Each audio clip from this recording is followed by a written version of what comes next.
Tràn dừng chỗ đó sạch cái rừng dương tiệt mà chỗ chỗ đó sạch rừng UEFA Champions League tầm on này có mau du mà vậy kiện đại ái mong dùng miền đông cam cútរបស់ក្រុមវិញធ្លាប់ជុកគ្នាទេធ្លាប់តែ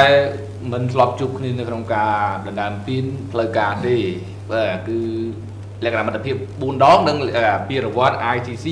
ពានមិត្តភាពដែរម្ដងអញ្ចឹងគឺនិយាយរួមនេះគឺជាការប្រកួតលក្ខណៈមិត្តភាពទាំងអស់រវាង Inter និង PSG PSG ល្អជាងបាទ PSG ឈ្នះ3អូស្មើ1 Inter ឈ្នះម្ដងទេអញ្ចឹងប្រហែលដងមិញបាទ5ដងមិត្តភាពទាំងអស់បាទអត់ដែលប៉ះគ្នានៅ Champions League ទេដល់ពេលមកប៉ះគ្នាម្ដងវាប្រាច់ប្រត់បដៅបាទអូអញ្ចឹងគូនេះមិនដឹងជើងគ្នាទេណាបាទដឹងដែរតែដឹងលក្ខណៈថាប្រគំមិត្តភាពគេលេងទុកជើងណាយូរប៉ះគ្នាយូរហើយដែរទេបាទលើកចុងក្រោយឆ្នាំណាបាទដូចជាខកខានជួបគ្នាយូរដែរណាបាទអញ្ចឹងជួបគ្នាចុងក្រោយគឺតាំងពីឆ្នាំ2000បាទ23ហ៎បាទកាលនោះគឺ Inter ឆាចុងក្រោយ2-1 Inter ឈ្នះ3 ឆា2-1ចុងក្រោយបាទប៉ារីសធ្លាប់ចាញ់ណាកើតទេតែមិត្តភាពទេបាទមិត្តភាពស្មើតែធ្លាប់ឈ្នះបាល់ពេណាល់ទីហ្នឹងគឺយើងអត់រាប់ទេគឺស្មើណាបាទមិត្តភាពទឹកបាល់ពេដែរវាមិនសមបាទអញ្ចឹងបើតាមប្រវត្តិនៃការជួបគ្នានេះគឺប៉ារីសទៅនងជាងប៉ារីសទៅនងជាងបាទតែឈ្នះតាំងពីឆ្នាំ2016នោះបាទបាទ2023អាចនៅសល់កន្លះខខ្លះបាទនៅក្នុងក្រុមបាទអញ្ចឹងចុងក្រោយគឺ Inter ឈ្នះ2-1អូខេអញ្ចឹងបងប្អូនជឿតាគ្នាបើសម្រាប់ក្រុមប៉ារីសសេនជឺម៉ាន់នេះឡើងដល់វគ្គផ្ដាច់ព្រាត់នេះពួកគេមិនមែនជាក្រុមដែលស្ថិតក្នុងតំបន់លេខ8ទេដែលជាតំបន់ត្រូវឡើងមកវគ្គ16ក្រុម direct ណាគឺស្ថិតនៅក្នុងលេខរៀងទី15នេះគឺជាតំបន់ដែលត្រូវលេង play off មកកង់សិនបាទ play off ដើម្បីបានកៅអីទៅលេងនៅវគ្គ16ក្រុមបាទអញ្ចឹងសម្រាប់ប៉ារីសសេនជឺម៉ាន់នេះគឺវគ្គសន្សំពិន្ទុយ៉ាងថា League Pass បាទគឺប៉ារីសមិនជាល្អអីទេលេខ15បាទមិនល្អទេតែ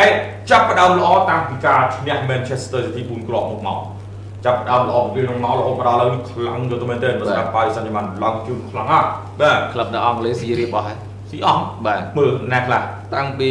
មើលវគ្គគេថា play off នោះឈ្នះ Man City បន្ទាប់មកឈ្នះ Liverpool ឈ្នះ Aston បាទហើយចុងក្រោយឈ្នះ Arsenal វគ្គ semi final ទៀតអញ្ចឹង4ក្រុមនេះគឺតួរបស់ក្រុម PSG អូ4ក្រុមបានមកលេង Champions League ទៅ4ហ្នឹងឯងបាទហើយតួរបស់ PSG 4បាទអញ្ចឹងមានន័យថាឡើងមកដល់វគ្គផ្ដាច់ព្រាត់នេះប៉ារីសហូបតែក្រុមអង់គ្លេសបាទហូបក្រុមអង់គ្លេសទាំងអស់បាទតាំងពីវគ្គមើលឥឡូវយើងថាវគ្គសម្បត្តិយើងកុំនិយាយយើងរាប់ចាប់តាំងពីវគ្គ play off មកបាទ play off មកគឺហូប Man City បាទដល់ទៅវគ្គ16ក្រុមចុងក្រោយមកទម្លាក់យក្សមួយទៀតរបស់អង់គ្លេស Liverpool ទៀតណាបាទមកណាយហើយហូបទម្លាក់ Man City មកទម្លាក់ Liverpool ទៀតសាហាវគូឃើញឥឡូវយើងមើលលោក Arne Slot របស់ Liverpool នេះមានប្រព័ន្ធការពារខ្ញុំថាមុំមែនទែនបច្ចុប្បន្ននេះអាចថាប្រហែលគ្នាជាមួយនឹង Inter Milan បាទប្រព័ន្ធការពាររបស់ Liverpool តែប៉ារីសទម្លាក់ចេញបាត់ហើយទម្លាក់ចេញបាត់ហើយអញ្ចឹងក៏ធ្វើបាបកលោយៈរបស់អង់គ្លេសមួយកលោធ្ងន់បំផុតគឺ Man City และ Man City មកទម្លាក់កលោយៈធំបំផុតទីមួយទៀតចាស់ជាងឯក Premier League លើការនេះគឺ Liverpool បាទច្រឡំផុត Liverpool ផ្ដួល Aston Villa ទៀត Aston Villa ធ្លាប់ឈ្នះ Champions League 2ដងបាទធ្លាប់ឈ្នះ Champions League ដល់ពេលប៉ារីសមិនអាចស្គាល់រកជាតិ Champions League ណាទម្លាក់ Aston Villa ទៀតទេចាស់ Champions League ក្រោយ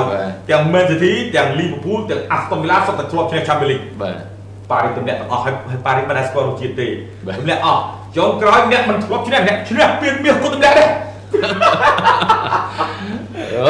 អាចឆ្លើយគ្នាទេវាបែកទេបាទអ្នកធ្លាប់ឈ្នះពានមាសក៏ប៉ារីសផ្ដួលយ៉ាងនេះទៅមានយល់មុខរឿងពានមាសអីទេបាទ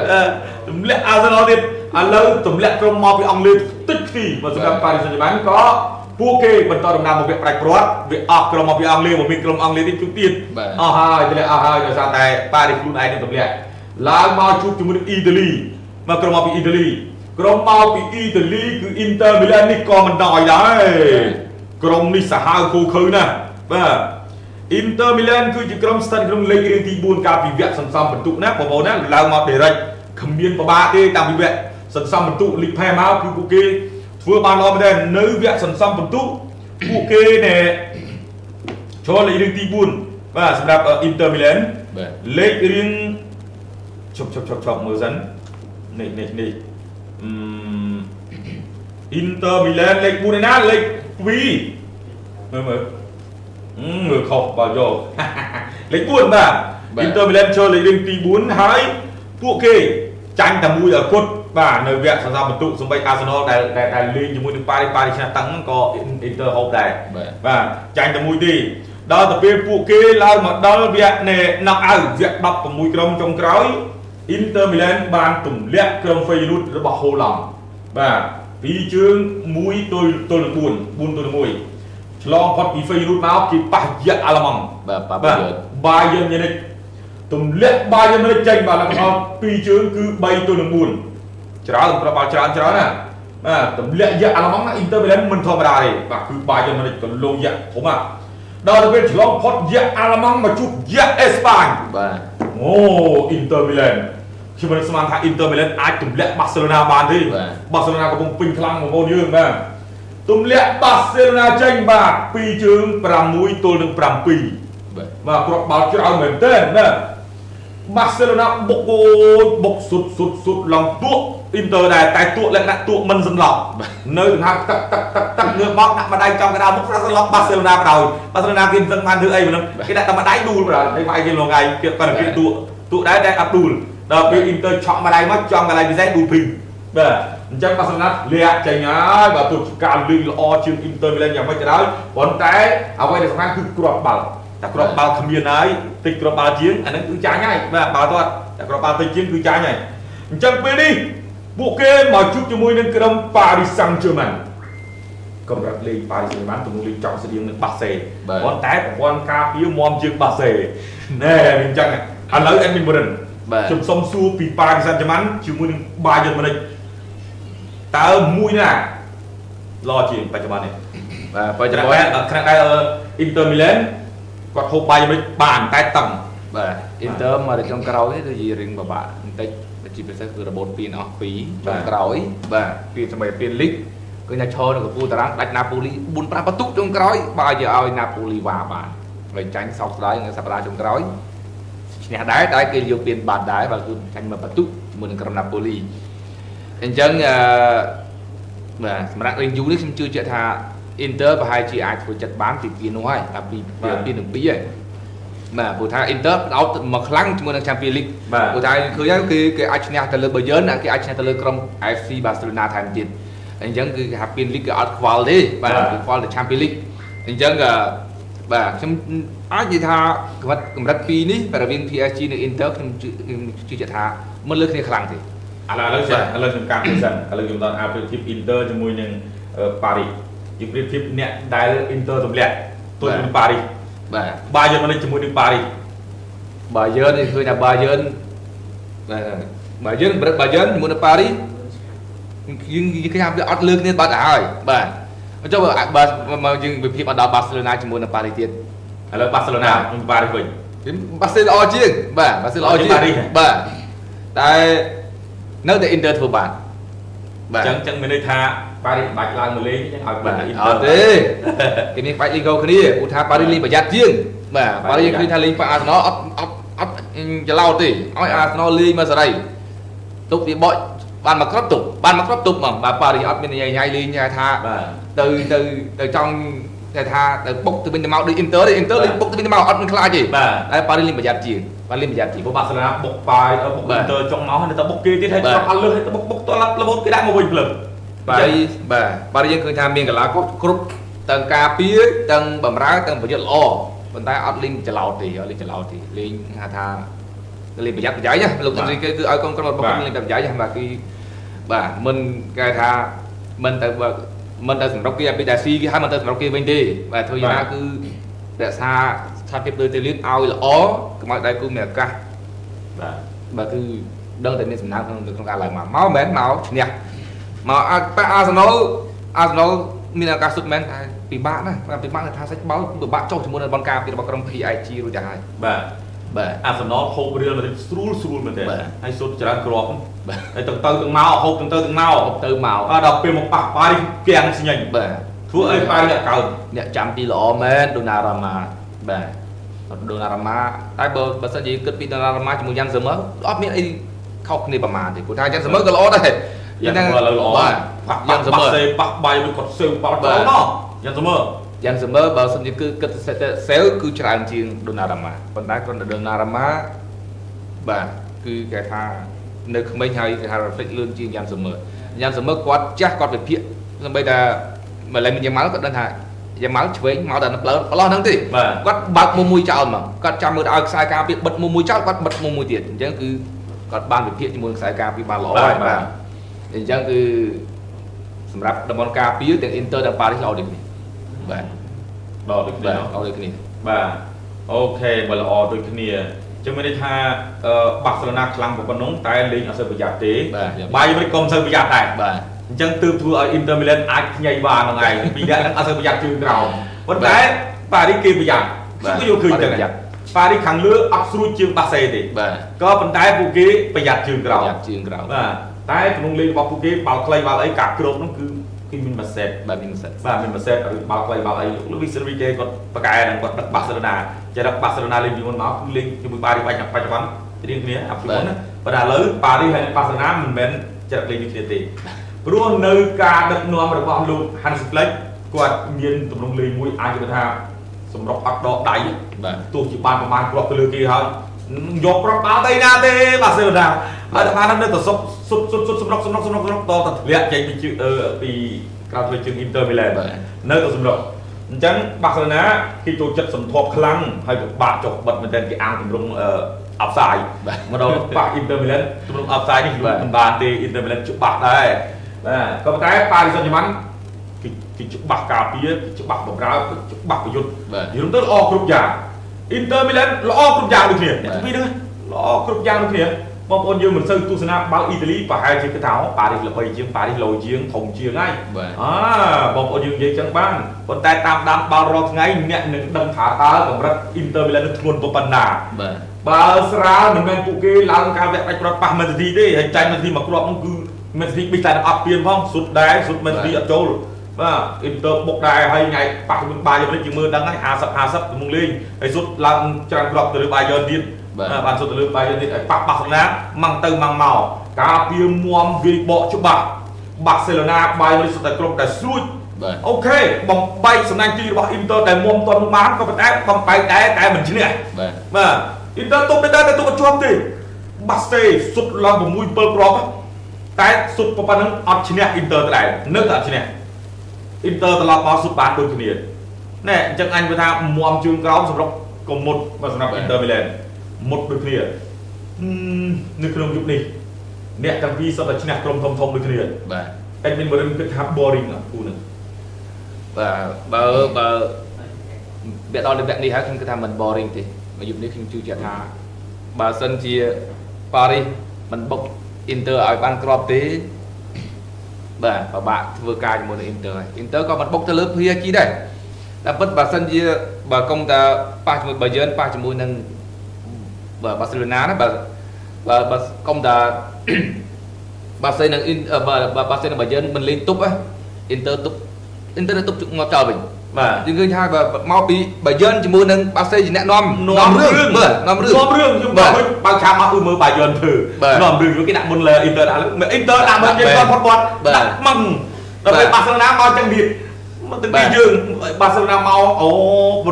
នាំរឿងជាមួយ Inter ដាក់មុននោះដាក់មែនបាទអញ្ចឹងបើសិនជា PSG មិននាំរឿងទេ Inter ក៏នាំរឿងដែរហើយលេងល្អមើលបណ្ដោយបាទអត់ល្អមើលបណ្ដោយអត់ល្អមើលទេតែតើប៉ារីសនាំបាទតើប៉ារីសនាំរឿងអញ្ចឹងរឿងហ្នឹងជិះហ្នឹងបើសិនជាបើ PSG មិននាំរឿងទុក90នាទីបើពេអាចចាញ់ Inter វិញអញ្ចឹងខ្ញុំជឿជាក់ថាលោក Enrique ប្រហែលជាមិនឲ្យបាទទុកដល់ស្មើពេណាល់ទីទេខ្ញុំជឿថា PSG នាំរឿងហើយវាប្រែប្រត់ជាមួយលោក Luis Enrique មិនចម្លែកទេបាទគាត់ធ្លាប់ដឹកហើយបាទអ្នកដែលចម្លែកគឺកីឡាកររបស់ប៉ារីសបាទតែបើគ្រូមិនចម្លែកទេគាត់ស្គាល់ច្បាស់ក្លុកលៀបវគ្គប្រែប្រត់គាត់ធ្លាប់ដឹកបាសេបាទគាត់ធ្លាប់ឡើងវគ្គប្រែប្រត់គាត់ស្គាល់ហើយអញ្ចឹងខ្ញុំគិតថាភាគរយខ្ពស់ដែរសម្រាប់ Paris Saint-Germain យុគនេះខ្ញុំថាប៉ារីសនឹងលេងចិត្តចង់ដូចការប៉ះអាសនលបាទព្រោះថាប៉ារីសមុននឹងជួបអាសនលប៉ះអាស្តុនប៉ះលីវភូលអីអត់ចិត្តចង់ប្រហែលណាបុកងាប់ចោលមកបុកដល់ក៏បុកលីវភូលការជើងទី1សុទ្ធឡើងចូលសិត30ជើង បុកដល់ក៏ដល់ពេលឡើងមកជួបអាស្តុនវីឡាក៏បុកដែរដល់ទៅពេលមកប៉ះអាសណលអត់ទេអត់ហ៊ានទេបើហ៊ានធ្លាក់អត់ហ៊ានអាសណលទេលេងមកទប់វិបកមកល្មមទេអាសណលទេអ្នកប្រឹង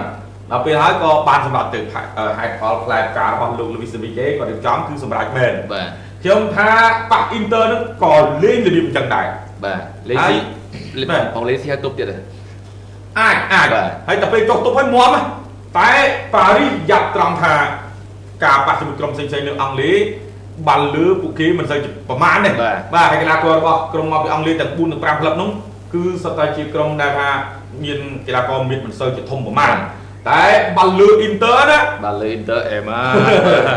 ហើយខ្សែការពាររបស់ប៉ារីសទូទេកីឡាករប៉ារីសទូទេខ្ញុំខ្លាចតែរឿងបាល់លើទេខ្ញុំខ្លាចបាល់លើរបស់អ៊ីនទ័រមីឡានបាល់ឲ្យទៅបាត់បាល់ជ្រុងឲ្យគ្រីបបុកពោះទៅវ៉ែនប៉ារីសយប់នេះបាទអាចបាទផ្លូវនឹងល្អទៅថាបាល់លើ2គ្រាប់3គ្រាប់គឺសុទ្ធតែបាល់ជ្រុងអស់បាល់ជ្រុងទៅបើយើងឃើញបើសិនជានៅអង់គ្លេសយើងឃើញថាក្រុមដែលលេងនៅអង់គ្លេសគេអត់សូវលេងបាល់លើទេអត់សូវទេតែក្រោមលើទេបាទអាសណលអត់លេងមកលេងអីបើអត់មានប្រយុទ្ធតែប៉ុណ្ណាទេបាទបើមានកៃហាវើតអីក៏លោមានក្រោះខ្លះបាទពោះដល់ពេលលេងគេមិនមានលើលេងបាល់លើ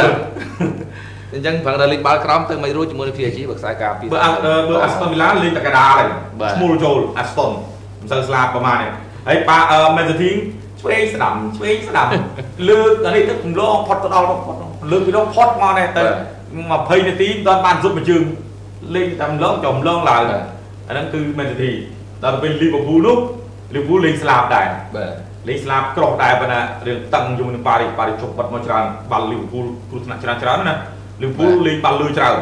តែរឿងគ្រោះថ្នាក់តែសំណាងប៉ារីសមិនលេងគ្រាប់បាល់ប៊ីតែនឹងបាក់ខ្លួនត្រឹមលីវើពូលបាទប៉ុន្តែអ៊ីនទ័រមីឡានប៉ះក្រុមណាក៏ដោយហូបបាល់តែស្ទើរតែគ្រប់ប្រកួត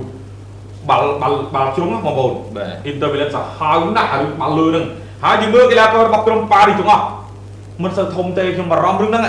កីឡាករប៉ារីសឡាត់ស្តៀងបាសេដែរឡាត់ទេកុំស្ដាប់ណា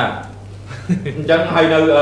អ៊ីនទ័រមីឡានសិតតែមួយសិតតែចូលជិត2ម៉ែត្របាទហើយស្ទើរទាំងអស់ស្ទើរទាំងអស់មានធំណាស់លោកអូយមុំណាស់ហើយវាយបកម្ដងមិនមែនវាយបកទៅ2នាក់3នាក់ដូចរៀលទេណាបាទអ៊ីនទ័រមីឡានចុះការពារទាំងអស់ដល់ពេលបានបាល់ទៅទូច5នាក់ទៅហើយបាល់ណាគ្នាសល់តែ3នាក់ហ្នឹងទុំមិញជាប់អ៊ីនទ័រទៅរង5ចាំដូចអកសើមកគេអត់អកសើជាមួយផងអត់អ៊ីនទ័រអត់លេងអកសើទេលេងអកសើជាមួយផងអ៊ីនទ័រដឹងថាបាសេចូលចិត្តលេងអកសើអត់លេងបាល់វែងទេគឺលេងពីច្រើនគឺនាំលេងពីស្លាប់ហើយទៅហើយបាទប៉ះពីប៉ះមកបាល់ពីប៉ះទៅចោះបានបាទអញ្ចឹងគឺខ្សែការពារបាល់ពីច្រើនដាច់ហើយពិសេសជាងគេណា Denzel Dumfries កុំឲ្យផ្ដល់លើបានអត់សោះម្នាក់នឹងគ្រោះថ្នាក់ណាស់លោកអូយមកមែនទេលឿនហើយមកទៀតហើយការពារស្ដាំមកផ្លេតចុះដល់ក្រោមមកផ្លេតឡើងដល់លើគាត់សុទ្ធរហូតគ្រប់ការពុតនៅ Champions League ឥឡូវនេះស្ទើរគ្រប់ការពុតសុទ្ធរហូត Denzel Dumfries ហ្នឹងសុទ្ធបញ្ជូនល្អបាទ Dumfries ល្អចូលដល់ប្រអប់គ្រោះថ្នាក់គេរហូតហើយឯខ្សែការពារសោះមកអូយកោបច្ចុប្បន្នខ្សែការពារស្ដាំខ្ញុំថាមានអ្នកណាលឺ Dumfries ទេមានហាគីមីល្អក៏ល្អដែរហាគីមីឥឡូវយើងដឹងអ្នកណាធ្វើបានល្អក្នុងលេខ1បាទស្ដាំដូចគ្នាពីរនាក់ខ្ញុំលើទៅពាក្យណាពីរនាក់មិនអាចទៅចេញទៅបានDumfriesហើយនឹងហាគីមីគាត់ឡើងទៅសុទ្ធទេណាឡើងទៅសុទ្ធច្បាស់ណាស់ហើយចូលប្រអប់ទីគេរហូតស្ទើរជាមួយនឹង Dumfries ជាមួយពីរនាក់ខ្ញុំថានឹងមានអ្នកចូលប្រអប់ទីដូចគ្នាបាទមើលនៅមានអ្នកចូលប្រអប់ទីដូចគ្នាតែនឹងរកគ្រាប់បាល់ស្រុំមានម្នាក់រកគ្រាប់បាល់បានទេបាទខ្សែការពារស្លាប់ស្ដាំហ្នឹងអូខេឥឡូវពេលវេលាយើងខោចហើយលើកមកបាទឥឡូវយើងចូលដល់កុំវិញឆ្ងាយទៅមក Admin Brin ការប្រកួតនៅក្នុងយប់នេះបើអាចស្មានអារម្មណ៍លោកLuis Enrique បានទេថាគាត់លេងស្តៀងប៉ះអាសនលដើម្បីឈ្នះពានលេងល្មម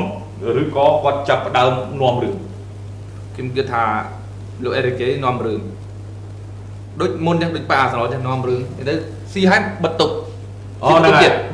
គេនាំរឿងគេបុកដែរគេបុករកគ្រាប់បាល់ឲ្យបានហើយគេចុះទប់ទៅមកតែខំបាសេឡូណាបានគ្រាប់បាល់ហើយអត់ចុះទប់ទេបាទអញ្ចឹងបានធ្លាក់ហ្នឹងបាទតែខ្ញុំជឿថា Inter មិនឲ្យថាចូលទប់ស្រួលទេបាទ Inter មានគ្រប់ក្បាច់ទាំងក្រោមទាំងលើបាទ Inter គ្រប់ក្បាច់បាទខ្ញុំយល់មែនណាខ្ញុំទស្សនាបាល់អ៊ីតាលីប៉ះទៅណាក៏ដោយរឿងចុងម៉ោងសល់10នាទីឲ្យជាងណាបាទកុំបារម្ភអី Inter Milan លើផងអាបាល់លើអាបាល់ក្រោមគ្រប់វិធីធ្វើមិនតទៅទ្រាយមកអាក្រក់ណាស់កុំ Inter សម្រាប់ បាទអញ្ចឹងបើសិនជានាំរឿងខ្ញុំគឺជាថាមិនមែនបិទសូនដូចប៉ាអាសណលទេខ្ញុំជឿជាក់ថាមានទៅមានមកបាទតែរឿងឆ្នះចាញ់អាហ្នឹងគឺលទ្ធផលបាទអាស្រ័យលើការប្រកួតចាប់90នាទីអាហ្នឹងគ្រាន់តែយើងការវិភាគរបស់ខ្ញុំណាខ្ញុំគឺថា Inter នៅល្អហើយអាចឈ្នះទៅលើ PSG អាចឈ្នះទៀតបាទ fan Inter មែនបាទអត់ទេតែសារឃើញចង្វាក់លេងរបស់ Inter ថ្ងៃប៉ះបាសេល្អបាទគឺចង្វាក់ស្អីដោយសារតែហើយ PSG នឹងមក PSG នឹងឈ្នះ Arsenal ខ្ញុំបើឈ្នះចាក់ពីមាសខ្លះបាត់ហើយបើខ្ញុំឈ្នះ Arsenal ខ្ញុំ fan PSG ហើយតែឈ្នះ Arsenal អញ្ចឹងគឺអត់ fan PSG ទេ fan Inter អងបងយើងបើខ្ញុំរើត្រូវថ្ងៃប៉ះបាសេឡូណាខ្ញុំថា Inter ឈ្នះណាបាទចាំអត់ទេខ្ញុំថា Inter ឈ្នះInter ឈ្នះមែនបាទមកពីយើងនឹង fan Real Madrid ហ្នឹងបាទដល់ខោបាទអូខេឥឡូវយើងចូលដល់នេះឥឡូវយើងអេដវិនប៊ិនស្មានចិត្តលោក Luis Enrique ហើយតែយើងមិនបាច់ស្មានចិត្តគ្រូរបស់ Inter ទេហើយលោក Simone Inzaghi បាទលោក Simone Inzaghi ហ្នឹងឃើញថ្ងៃយើងបាច់ស្មានចិត្តទេអាពេលលេងមកអាពេលដែលបាសេស៊ីចុងមកបាទ Rafinha សុបយល់ទីគាត់ឡើងមកទៅទៅយឹតមកបាទមកមែនសុទ្ធក៏បានតែខ្សែការពីអាសឺប៊ីនេះរត់ក៏បានមានអ្នកណាការប្រយុទ្ធឯណាបានទៀតអាសឺប៊ីគាត់ដែលឡើងមកប្រយុទ្ធពីគាត់ទៅតែកន្លែងការពីនោះហើយទោះសំថប់មិនឡើងតែដុំហ្វ្រីអីស្ដាប់ហ្នឹងទេហើយដល់ពេលគាត់ឡើងដែរបាទគឺនៅតែអីទៀតបាត់ទៅអីទៀតបើគេស៊ីហើយឡើងគាត់បានគ្រប់បាល់បាទអូខេអញ្ចឹងស៊ីម៉ូនតាគីយើងបាច់និយាយច្រើនទេបាទគាត់ដឹងថាមិនកញ្ឆេងបាទអត់បញ្ជ្រួលអត់មានអារឿងញ៉ៃឆុងឆាំងទេហើយញ៉ាំមួយទៀត Inter Milan នេះគេតាំងខ្លួនឯងច្បាស់ថាពួកគេគឺជាម្ចាស់ជើងឯក3សម័យបាទហើយពួកគេមិនមានអារម្មណ៍ព្រឺជាមួយនឹងប៉ារីសទេសូម្បី Bayern Munich 6សម័យ Barcelona 5សម័យពួកគេអត់ព្រឺប៉ុណ្ណឹងបាទហើយចុះទៅព្រឺជាមួយប៉ារីសតែស្គាល់រសជាតិពៀនបងបាទអត់មានខ្ញុំជឿជាក់ថាខាង Inter Milan អត់មានខ្លាចប៉ារីសទេអត់ខ្លាចសូម្បីទីថាប៉ារីសខ្លាំងប៉ុណ្ណឹងម្ចាស់ជើងឯកនៃលីកអងច្រើនលើកច្រើនសារហ្នឹងខ្ញុំថា Inter អត់ព្រឺទេគិតចឹងអត់បាទគិតចឹងតែបន្តិចក៏គ្មានដែរហើយស្រួលហ្នឹងម៉ងទៅម៉ងមកអាច Inter ដាក់មុនមកបាទអាច Inter ដាក់មុនផងអញ្ចឹងលោក Simone Inzaghi លេងតិចធម្មតាតែបានបាល់ចុះឲ្យលឿនបន្តិចខ្សែការពារ Inter ប៉ារីសតែចុះរឿងយឺតឡាប់ហើយព្រោះទៅម្ដង4-5នាក់អត់ចេះទៅប្រយុទ្ធអី2នាក់អីម្នាក់អីទេឡើងម្នាក់ប្រយុទ្ធតែម្នាក់លុះត្រាតែបាល់ដាច់មាត់អីទៅមួយម៉ាទីណេសអីណាទៅតែមួយអីទៅតែប្រសិនជាបាល់នេះបានមកហើយលក្ខណៈថាកីឡាករទាំងអស់នៅក្បែរគ្នាអីឡើងទៅម្ដង5 6នាក់ឡើងច្រើនណា Inter Milan ឡើងអក្រក់ដល់ពេលចុះលឿនមកចុះលឿនតែបានមកប៉ារីសព្រាមកខ្ញុំជឿជាក់ថាប៉ារីសនឹងអែសិនបាទហើយ Inter Milan ផ្លែនៅមុខទីទាំងបាទតែសើការពេលឆ្វេងស្ដាំវា Inter មានតែឆ្វេងមានតែស្ដាំឆ្វេងមាន Di Marco អាស្ដាំមាន Dumfries Di Marco ឆ្វេងក៏ល្អដែរបាទល្អបាទគឺយើងឃើញបិទឡើងមានយ៉ាម៉ាល់បាត់ចំទី1បាទបាត់ជាប់បាត់ហើយបាត់តអស់ខ្លួនឯងបាទបិទយ៉ាម៉ាល់បិទជាប់តង់ទី1ដល់ពេលចូលទៅវានៅតែបិទជាប់បាទយ៉ាម៉ាល់គេមិនអស់តង់ទី2ដល់ចេញបាត់ហើយដល់ចេញបាទដល់ចេញបាទជំទៅគាត់នៅតែបិទជាប់ចឹងគាត់រៀងស៊ូអត់លើយ៉ាម៉ាល់យ៉ាម៉ាល់គេក្មេងបាទគាត់បិទកដាលផងយ៉ាម៉ាល់ផងគាត់បិទយ៉ាម៉ាល់លេង120នាទីយ៉ាម៉ាល់ស្អាតអត់អស់ទេអូទៅស្អាតតែឥឡូវយើងនិយាយយ៉ាម៉ាល់យើងនិយាយរឿង Inter អញ្ចឹងសម្រាប់ Inter Milan នៅក្នុងយុគនេះលោក Simone Inzaghi ខ្ញុំគិតថាគាត់មិនឆេវឆាវទេបាទលោក Luis Enrique ក៏មិនឆេវឆាវខុសរឿងដូចនៃលោក Vincent Kompany ក៏ដូចជា Hansi Flick ដែរបាទ Luis Enrique លោកមានបទពិសោធន៍លើកពានហើយគាត់អាចនិយាយថាគាត់តាំងចិត្តថានឹងផ្ដល់ពាន Champions League លើកដំបូងឲ្យប៉ារីសហើយជាប្រវត្តិសាស្ត្រមួយដែលផ្អើលពិភពលោកតែម្ដងព្រោះមិនដែលឈ្នះពានទេហើយក្រោមការដឹកនាំរបស់ Luis Enrique ឈ្នះពានទៀតវាក៏ក្រោមពិភពលោកហើយខ្ញុំជឿជាក់ថា fan ជាច្រើនលើពិភពលោកចង់ឃើញប៉ារីសលើកពានព្រោះថាគេមិនដែលឈ្នះពានហើយគេខ្លាំងវាស័ក្តិសមជាមួយនឹងទម្រង់នឹងហើយបាទជាមួយនឹងពានហើយអញ្ចឹងខ្ញុំថាលោក Luis Enrique មិនឆេវឆាវទេបាទអានឹងអារម្មណ៍ខ្ញុំសម្រាប់តែមកគូសំតែបើថាឲ្យជាន់ដូច Barcelona ទៅលើ Inter ដូចបាយឲ្យជាន់ទៅលើ Inter ខ្ញុំថាអត់ទេបាទអត់ទេគាត់ឲ្យ Inter លេងដែរគាត់ថយក្រាកដែរហើយការប្រកួតនេះខ្ញុំគិតថាគាត់ចិត្តចង់ boring តិចអានឹងអារម្មណ៍របស់ខ្ញុំណា boring តិចប៉ុន្តែបើសិនបើប៉ារីសបានមកគ្រាប់មកការប្រកួតល្អមើលបដ បាទ Inter ហ៊ានដែរទៅនៅស្ងៀមទេគឺជ្រុលហើយនិយាយទៅការប្រកួតបើសិនជា miên mà crop hai cứ nơi mình sẽ luôn nhưng tới tháng ngày đó anh mà crop cứ បាទ ចេញមកឲ្យអតិពលនៃកម្រិតលេងលំដាប់ពិភពលោករបស់ទាំងពីរអ្នកទាំងពីរនេះយើងអាចនិយាយថាជាក្លឹបលំដាប់កំពូលបំផុតនៅលើពិភពលោកបច្ចុប្បន្នឥឡូវយើងថាអ្នកលេខ1យើងរំឃើញដែរឥឡូវនេះតែឲ្យលេខ1ទាំងពីរសិនជំនួសឲ្យក្រុមរបស់បាយយើងមិនបាសេឡូណារៀលលីវើពូលមែនស៊ីទីអាស៊ែនលធ្លាក់ឲ្យតែគាត់ព្រួលអស់ហើយអញ្ចឹងនេះថាគេលេខ1បច្ចុប្បន្ននេះបែរលេខ1ពីរណាយើងនឹងត្រូវចម្រាញ់យកតែមួយទេគេបាត់ជំនាញលេខ1 2នាក់និយាយបងក៏លើបងក៏លេខ1អូនក៏លេខ1តែអ្នកណាជាម្ចាស់ពៀនហ្នឹងតែណាជាម្ចាស់ពៀនមិនណាមិនតែអ្នកណាជាម្ចាស់បេដូអូនហ្នឹងអូខេបងប្អូនយើងអញ្ចឹងយប់នេះខ្ញុំថារឿង boring បន្តិចប្រយ័ត្នដូចគ្នាបាទប្រយ័ត្នដូចគ្នាសម្រាប់ក្រុមទី2នេះអេមីមិនខ្ញុំសុំ position ball តិចមើល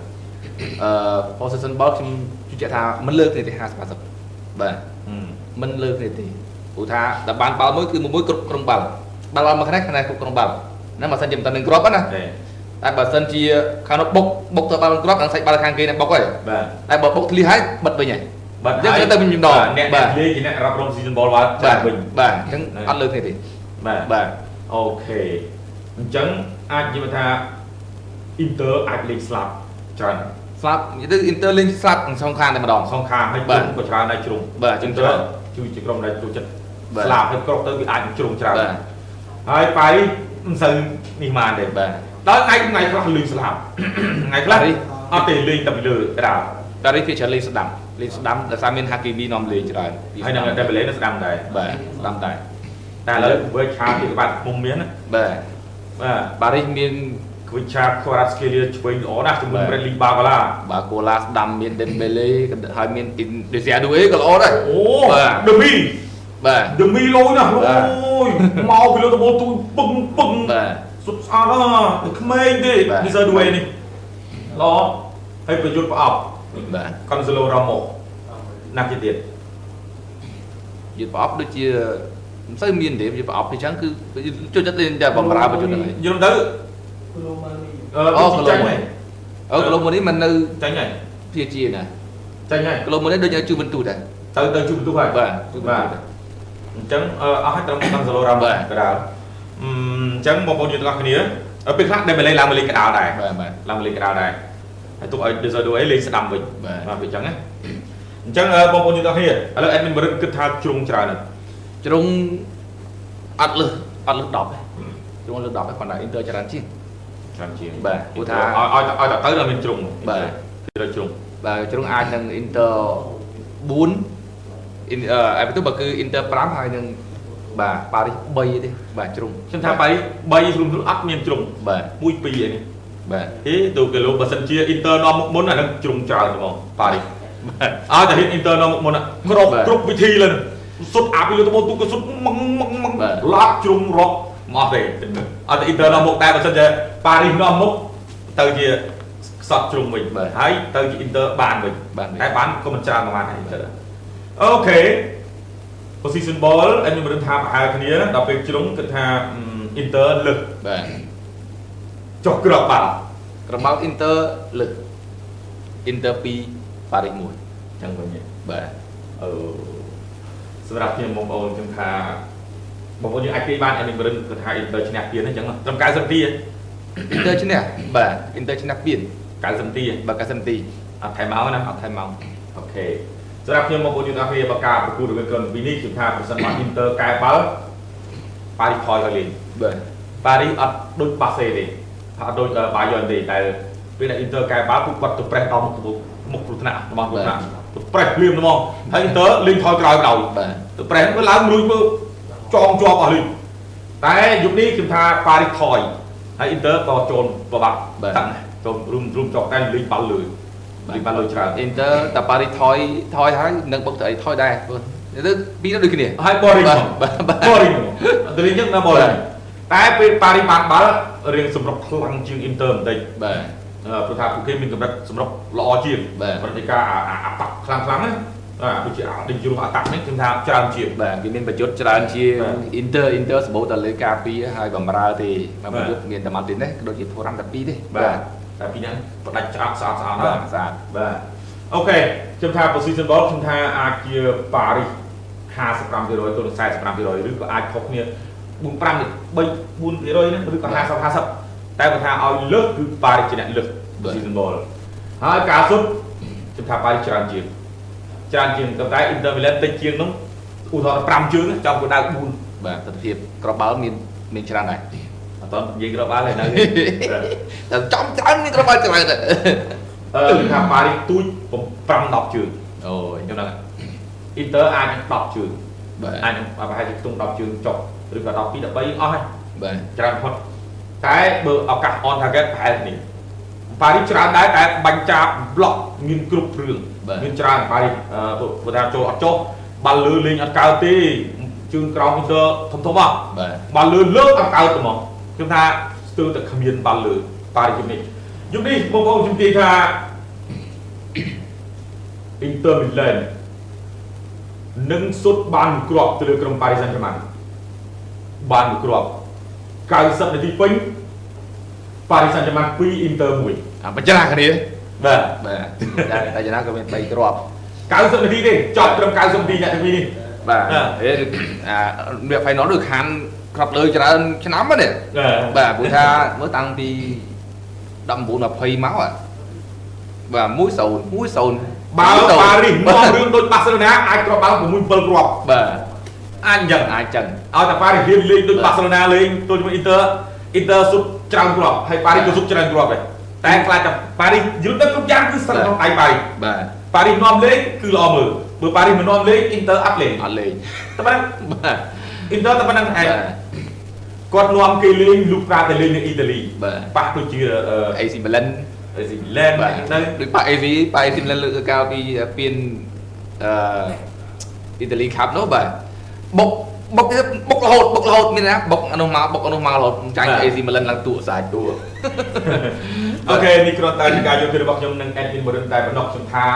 ប៉ារីសនឹងឈ្នះជើងឯកជាលើកដំបូងក្នុងប្រវត្តិសាស្ត្រក្លឹបនៅក្នុងយុគនេះដោយផ្ដួលក្រុម Inter Milan 2-1 Edwin Morin គាត់ថា 2-1 តែ Inter ជាអ្នកឈ្នះវិញបាទបងប្អូនយើងយល់ឃើញយ៉ាងណាថាប៉ារីសជាអ្នកលើកពានឬក៏ Inter Milan លើកពានជាលើកទី4សូមខមមិននៅខាងក្រោមព្រោះណានេះគឺជាការយល់ឃើញរបស់ខ្ញុំតែ2នាក់តែប៉ុណ្ណោះព្រោះការប្រគួតគេលេងនៅមកពីយុគនេះនោះបាទពួកយើងនឹងមិនមែនច្បាស់អីណាស់ណាអីទេបងប្អូនសន្តិភាពរបស់បងប្អូនយើងដែរផ្អែកលើលទ្ធផលខ្លះៗនៃការប្រគួតបាទទៅឡងមកនោះទេបាទអរគុណច្រើនសម្រាប់ការបាទទស្សនាបងប្អូនយើងណាបាទពេលវេលាយើងខោហើយចឹងសូមជូនរង្វាន់មួយទៀតមកដែរបាទសូមជូនរង្វាន់ទៀតមួយទៀតមកយើងមានអាវដ៏ស្រស់ស្អាតពី CTS បាទតែប៉ុន្តែអាវនេះតែប៉ុន្តែយើងអស់ដែរបាទអស់ដែរ2M គាត់អ្នកគាត់សកាយមកវិញបាទមក 2M ល្អបងប្អូនយើងបាទស្នេហាអាវពី CTS អាចត្រៀមឆាំឆ្លើយណាបាទណា share ឲ្យតោះឥឡូវនេះសំណួរចុងក្រោយនៅក្នុងការប្រកួតនៅក្នុងការផ្សាយក្នុងពេលវេលាថ្មនេះសូមបង្ហាញបាទមកហើយតែនណែ PSG តោះEdwin តើ PSG បរាជ័យក្នុងវគ្គប្រៃព្រាត់ Champions League ឆ្នាំ2020នោះគឺការនោះបរាជ័យទល់នឹងក្រុមណានោះបាទកាលពី 4-5 ឆ្នាំមុនណាបាទធ្លាប់ឡើងវគ្គប្រៃព្រាត់តែម្ដងនឹងឯងបាទហើយកាលនោះខ្ញុំចាំបានថាលោក Thomas Tuchel ទៅដឹកនាំទាំងរបួសជើងបាទទៅមានជួយច្រកបាទជើងឯករងហើយដល់ពេលចប់ហើយភ្លាមគាត់បរាជ័យហើយនោះNasser Al-Khelaifi ដេញទៅបញ្ចប់ការងារគាត់តែគាត់រត់ទៅដឹក Chelsea ភ្លាម2021ម្លងគាត់បានប្រហែលណាប្រហែលខែជាង10ខែបាទ Chelsea លើកពាន Champions League ទៀតបាទឥឡូវគេថាមានចម្លើយ3បាទចម្លើយកហ្នឹងគឺ Real Madrid ចម្លើយខហ្នឹងគឺ FC Bayern Munich និងចម្លើយកគឺ FC Barcelona បាទអញ្ចឹងគឺបងប្អូនមានដែលឆ្លើយណាមុនឆ្លើយសៀផងយកឆ្លើយអត់ដល់សៀបាទអត់សៀអត់ឲ្យទេបាទតាមមានអ្នកឆ្លើយត្រូវនៅអូមានហើយបាទមានតែហើយបងប្អូនហើយអញ្ចឹងកាត់ចម្លើយទៅមកណា Edwin Morin បាទចម្លើយត្រឹមត្រូវគឺចម្លើយត្រឹមត្រូវគឺចម្លើយខបាទខក្រុម FC Bayern Munich កាលនោះគឺឈ្នះ 1-0 មកយើងឈ្នះ 1-0 ទៅលើ PSG ទេបាទហើយទំនុកលេខកាលនោះខ្ញុំចាំបានណាបាយអត់លើប៉ារីសទេបាទម៉ងទៅម៉ងមកឡមើលបាទកាលនោះប៉ុន្តែគឺមិនណេម៉ាហូតភ្នែកច្រោកអានោះម៉ាស៊ីនតទៅទេបាទ អូខេបងប្អូនយើងរកឃើញអ្នកឈ្នះហើយនៅបាទក្រុមការងារ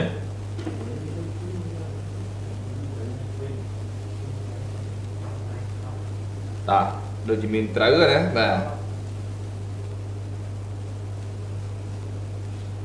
បាទបាទក្រុមការងារបោះចូល Telegram ក្រុមបាទសូមមើលបន្តិចណាឈ្នះបាទអញ្ចឹងបងប្អូនយើងទាំងអស់គ្នាអាច comment បាទថាអ្នកណាឈ្នះអ្នកណាចាញ់បាទពួកយើងទាំងពីរនាក់នេះមិនមែនថាអូជុកបាក់ 100% ឬក៏លោកយើងខាងណាប៉ុន្តែអារម្មណ៍របស់ខ្ញុំ Inter ឈ្នះក៏មិនអីដែរតែខ្ញុំចង់ឃើញប៉ារីឈ្នះពានលើកដំបូងពួកគេល្អណាស់បាទល្អពេកទៅណាអញ្ចឹងគូទៅឈ្នះពានដែរសម្រាប់ប៉ារីអាណិតខំប្រឹងណាស់ចាយលុយច្រើនទៀតប៉ារីបាទហើយក្រុមមកពីតំណាងបារាំងខ្ញុំឲ្យគេថាមកពីលីកកសិកម្មឥឡូវហ្នឹងក្រុមមកពីលីកកសិកម្មទម្លាក់លីកលំដាប់លេខ1លើពិភពលោក Premier League ទម្លាក់អស់លីក លីក